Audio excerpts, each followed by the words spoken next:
Good morning, India.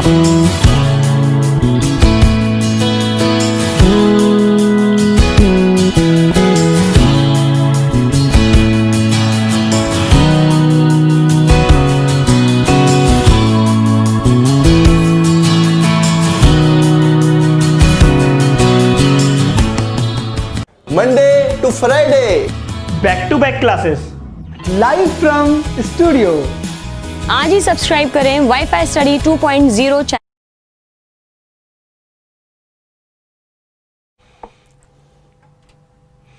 Hello friends, welcome to WiFi study changing the way of learning. सभी का हार्दिक अभिनंदन है WiFi study education YouTube channel पर। और सभी को राम राम मेरे मित्रों, सभी को राम राम। गुड आफ्टरनून मेरे बच्चों, गुड आफ्टरनून, सभी को राम राम। जय माता दी, जय श्री श्याम, जय श्री कृष्णा, सबको राम राम। और अपन बात कर रहे थे भारत में परिवहन की, और परिवहन में भी अपन चर्चा कर रहे थे सड़क परिवहन की।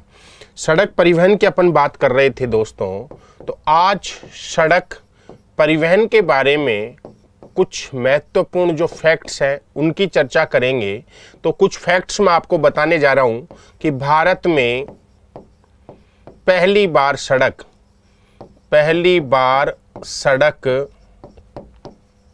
1540 में शेरशाह सूरी ने बनाई थी। 1540 में शेरशाह सूरी ने बनाई थी, शेरशाह सूरी ने बनाई थी। और शेरशाह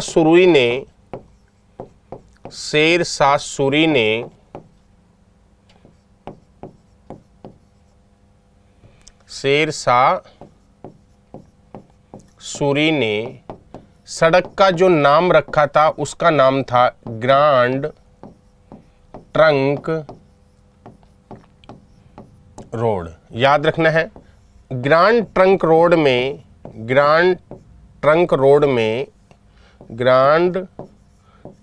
रोड याद रखना है। इसमें NH1+2 को शामिल किया गया है। पहले ये कलकत्ता से पेशावर तक थी, कलकत्ता टू पेशावर तक थी, कलकत्ता से पेशावर तक है। और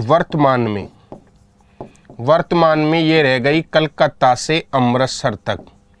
कलकत्ता टू कहाँ तक है? अमृतसर तक। अमृतसर तक ये सड़क रह गई है। तो ये कुछ फैक्ट्स हैं, इन फैक्टों को आपको देखना है। भारत में पहली बार सड़क 1540 में शेरशाह सूरी ने बनाई थी। शेरशाह सूरी ने इसका नाम रखा था grand trunk road. Grand trunk road NH1 और 2 से मिलकर बनी है। पहले कलकत्ता से पेशावर तक थी, वर्तमान में कलकत्ता से अमृतसर तक है। अब मैं आगे की अगर बात करूँ आपके सामने, आगे की अगर मैं चर्चा करूँ मेरे मित्रों, तो आगे आपको ध्यान रखना है कि भारत में सबसे ऊंचा NH कौन सा है? सबसे ऊंचा NH कौन सा है? तो NH है 1D, जो आपके लेह लद्दाख में पड़ता है। लेह लद्दाख में पड़ता है, ये भारत का सबसे ऊंचा NH है। याद रखना है। जवाहर टनल, जवाहर सुरंग NH1A पर स्थित है। आपसे परीक्षा में प्रश्न पूछा जा सकता है कि जवाहर टनल कौन से NH पर स्थित है? तो NH1 पर स्थित है, NH1A पर स्थित है। ये आपको ध्यान रखना है। भारत का सबसे लंबा NH याद रखना है 44 है, जिसका पुराना नाम 7 है।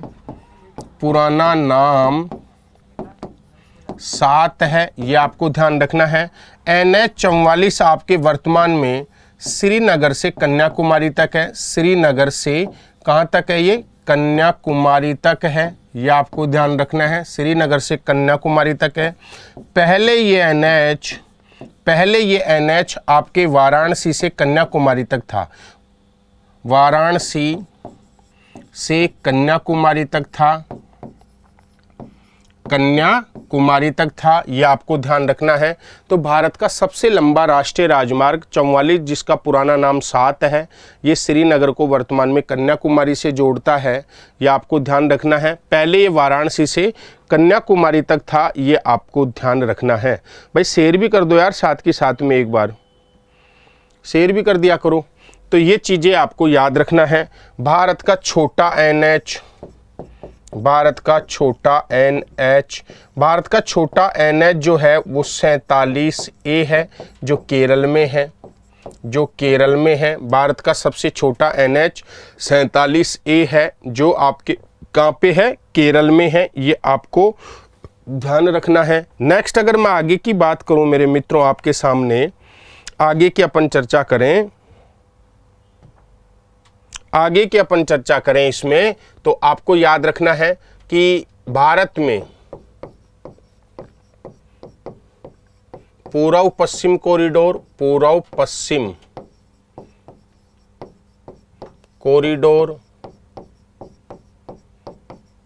व उत्तर दक्षिण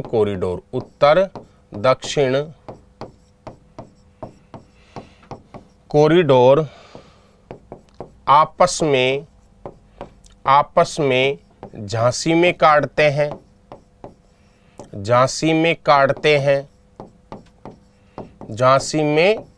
हैं और झांसी को भारत का चौराया कहते हैं।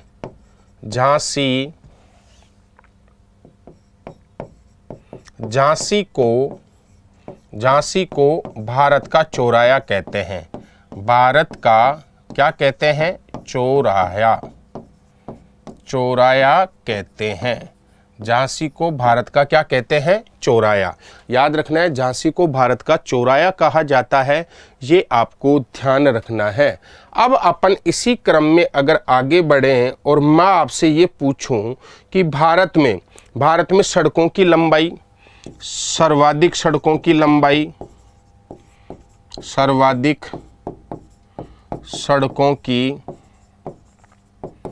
लंबाई, आपसे परीक्षा में प्रश्न पूछे कि भारत में सर्वाधिक सड़कों की लंबाई कहाँ है, तो याद रखना सबसे ज़्यादा सड़कों की लंबाई महाराष्ट्र में है। सबसे ज़्यादा सड़कों की लंबाई कहाँ पे है, महाराष्ट्र में है। और सर्वाधिक नेशनल हाईवे की लंबाई पूछे, भारत में सर्वाधिक जो राष्ट्रीय राजमार्ग हैं, जो नेशनल हाईवे हैं, उनकी अगर लंबाई की अगर मैं बात करूं, भारत में सबसे ज़्यादा नेशनल हाईवे की लंबाई की बात करें तो ये आपके MP में है। कहाँ पे है ये, MP में है, ये आपको ध्यान रखना है। समझ में है ना। तो भारत में सर्वाधिक सड़कों की लंबाई महाराष्ट्र में है। सर्वाधिक NH की लंबाई, नेशनल हाईवे की लंबाई पूछे तो आपके मध्य प्रदेश में है, ये आपको ध्यान रखना है। तो यहाँ तक आपको किसी भी प्रकार की कोई समस्या का सामना नहीं करना पड़ा होगा। क्लियर है, पूरा का पूरा क्लियर है। शेयर आप करते नहीं हो। तो ये कुछ सड़क परिवहन से संबंधित आपके महत्वपूर्ण बिंदु हैं, जिनसे पुलिस और पटवारी में आपके क्वेश्चन पूछे जा सकते हैं। ठीक है, ये आपको ध्यान रखना है। देन उसके बाद में अगर मैं बात करूं अब बंदरगाह, परिवहन का अगला जो पार्ट है आपका वो है बंदरगाह, पोर्ट। तो बंदरगाह भारत में 13 बड़े बंदरगाह हैं। भारत में 13 क्या है, बड़े बंदरगाह। भारत में 13 बड़े बंदरगाह हैं। इनको 2 भागों में बांट दिया, भारत के पश्चिम तट पर, और एक बंदरगाह है भारत के पूर्वी तट पर। अब यहां से आपसे क्वेश्चन पूछता है कौन सा बंदरगाह भारत के पश्चिम तट पर है और कौन सा बंदरगाह भारत के पूर्वी तट पर है। पश्चिम तट की अगर मैं बात करूं तो सबसे पहले मैंने लिखा कांडला बंदरगाह। कांडला बंदरगाह आपके गुजरात में है। कांडला बंदरगाह आपके गुजरात में है। और कांडला जो बंदरगाह है ये भारत का पहला फ्री ट्रेड पोर्ट है। भारत का फ्री ट्रेड पोर्ट है। भारत का पहला फ्री ट्रेड पोर्ट है, यानी कि पहला ये आपके मुक्त व्यापार का क्षेत्र है, ये आपको ध्यान रखना है। तो पहला बंदरगाह आपका कांडला बताया मैंने। दूसरा बंदरगाह आपका मुंबई है, ये आपके महाराष्ट्र में है, महाराष्ट्र में है। याद रखना है ये पहला आपके कैसा बंदरगाह है, कृत्रिम बंदरगाह है। ये भारत का पहला कृत्रिम बंदरगाह है, ये आपको ध्यान रखना है। तीसरा बंदरगाह है आपके न्यावा सोवा। नावा सोवा बंदरगाह भी आपके महाराष्ट्र में है, महाराष्ट्र में है। इसका नाम है जवाहरलाल नेहरू बंदरगाह, जवाहरलाल नेहरू बंदरगाह इसी का नाम है। एक ये याद रखना है। दूसरी चीज आपको ये भी याद रखना है, ये पहला कंप्यूटरीकृत बंदरगाह है, पहला कंप्यूटरीकृत बंदरगाह है, भारत का पहला कंप्यूटरीकृत बंदरगाह है। यहाँ पे सारे काम कंप्यूटर से होते हैं, ये आपको ध्यान रखना है। भारत का चौराहा झांसी को कहते हैं, कानपुर को नहीं कहते हैं बच्चा, याद रखना है आपको, ठीक है ना, ये आपको ध्यान रखना है। कांडला बंदरगाह गुजरात में है, पहला फ्री ट्रेड पोर्ट है। मुंबई महाराष्ट्र में है, पहला कृत्रिम बंदरगाह है। न्यावा सोवा महाराष्ट्र में है, जवाहरलाल नेहरू भी कहते हैं इसको, पहला कंप्यूटरीकृत बंदरगाह है। और ये मुंबई बंदरगाह के भार को कम करने के लिए बनाया गया है। मुंबई बंदरगाह के भार को कम करने के लिए बनाया है। कम करने के लिए इस बंदरगाह का क्या किया गया है, निर्माण किया गया है। अगले बंदरगाह की बात करें आपके पश्चिम तट पर अगला बंदरगाह की बात करूं तो मार्मा गोवा है, मार्मा गोवा है, ये गोवा में है, ये गोवा में है। अगला बंदरगाह है कोच्चि बंदरगाह और ये आपका केरल में है। ये कहाँ पे है, केरल में। तो ये बंदरगाह भारत के कौन से भाग में है, ये भारत के पश्चिम भाग में है, ये आपको ध्यान रखना है। यहाँ से क्वेश्चन आपसे पूछा जा सकता है, समझ में है ना, ये आपको ध्यान रखना है। क्लियर है। नेक्स्ट अगर मैं बात करूं तो भारत के पूर्वी तट पर स्थित बंदरगाह, तट पर, भारत के पूर्वी तट पर स्थित बंदरगाह कौन कौन सा है, तो सबसे पहले अगर मैं बात करूं कलकत्ता बंदरगाह, कलकत्ता बंदरगाह आपके पश्चिमी बंगाल में है, ये आपको ध्यान रखना है। इसके बाद में है हल्दिया बंदरगाह, हल्दिया बंदरगाह भी आपके पश्चिमी बंगाल में है, ये भी आपको ध्यान रखना है। हल्दिया बंदरगाह जो है ये कलकत्ता बंदरगाह के भार को कम करने के लिए बनाया गया है। कलकत्ता बंदरगाह के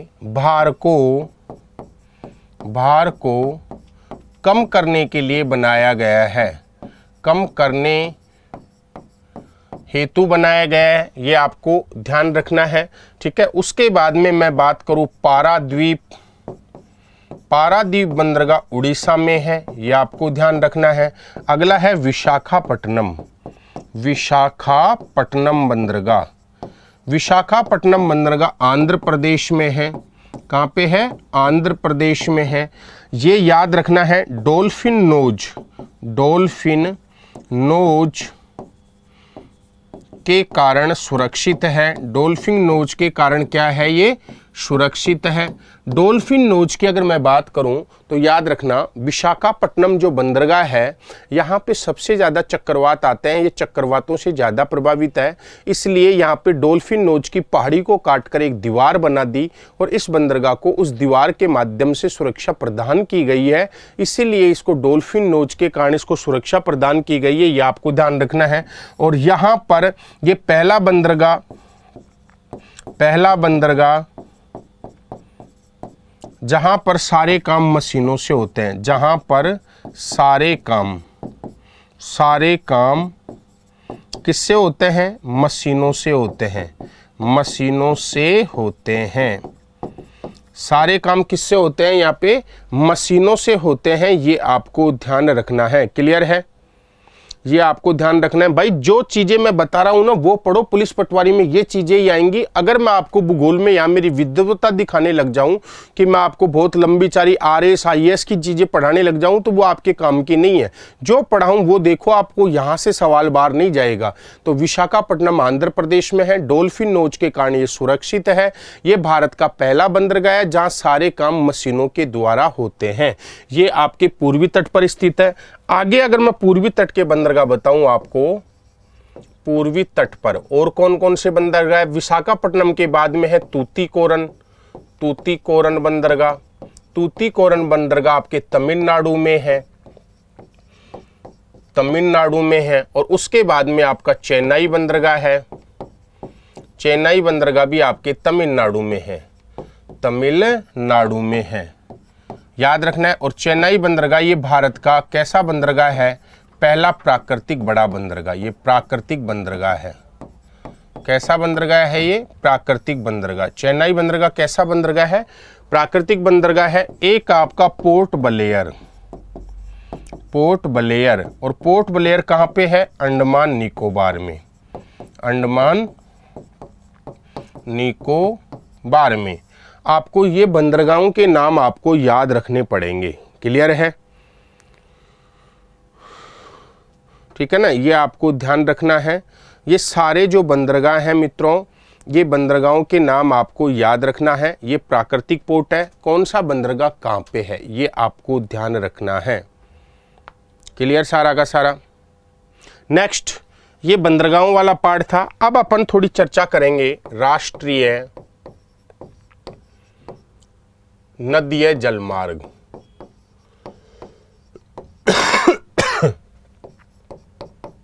राष्ट्रीय नदीय जलमार्ग, तो याद रखना भारत में कुल 5 है, 6वां प्रस्तावित है, प्रस्तावित है। ये आपको ध्यान रखना है, कुल 5 है, 6वां प्रस्तावित है। और सबसे बड़ा गंगा नदी पर है, गंगा नदी पर है, याद रखना है। और नवीनतम आपका ब्रह्मपुत्र नदी पर है, ब्रह्मपुत्र नदी पर है। और नवीनतम ब्रह्मपुत्र नदी में कहाँ से है, डिब्रूगढ़ से धुबरी या सदिया तक, धुबरी/सदिया तक। ये भारत का नवीनतम राष्ट्रीय जलमार्ग है। जो नदियों के ऊपर सुविधा है वो है, ये ध्यान रखना है। तो राष्ट्रीय नदीय जलमार्ग में आपको 2-3 चीजें याद रखनी है। भारत में कुल 5 हैं, 6वां प्रस्तावित है, सबसे बड़ा गंगा नदी पर है और नवीनतम आपके ब्रह्मपुत्र नदी पर डिब्रूगढ़ से धुबरी तक, सदिया तक है। ठीक है ना। और यही है वो 6वां जो प्रस्तावित है, यही है। ये बन जाएगा, बनी गया मान लो, लगभग बन गया ये मान लो। ठीक है ना, ये आपको ध्यान रखना है। तो नवीनतम जो है आपके ब्रह्मपुत्र नदी पर है, डिब्रूगढ़ से धुबरी तक है, ये आपको ध्यान रखना है। ठीक है। और सबसे लंबा भारत का राष्ट्रीय जो जलमार्ग है वो कौन सी नदी पर है, वो आपका इस नदी पर है, ये आपको ध्यान रखना है, ब्रह्मपुत्र नदी पर, जो डिब्रूगढ़ से कहाँ तक है, धुबरी तक है, ये आपको ध्यान रखना है। तो ये कुछ अपने भारत में रेल परिवहन, सड़क परिवहन, बंदरगाह जो आपके हैं, यहाँ से क्वेश्चन पूछ लेता है। जो राष्ट्रीय नदीय जलमार्ग है यहाँ से क्वेश्चन कुछ पूछ लेता है। तो एक पार्ट आपका ये था जो आपका समाप्त होता है। अब अपन भारत की नदियों की ओर बढ़ेंगे। भारत की नदियाँ समझ में है ना, जो आपके सभी एग्जाम में काम आती हैं। तो भारत की नदियों के बारे में अपन चर्चा करेंगे और बेसिक जो क्वेश्चन है उनको करने का प्रयास करेंगे। तो आज इतना ही कर पाएंगे अपन। ठीक है ना। चैनल पे जो विद्यार्थी नए हैं वो शेयर सब्सक्राइब जरूर करें। Wish you all the best.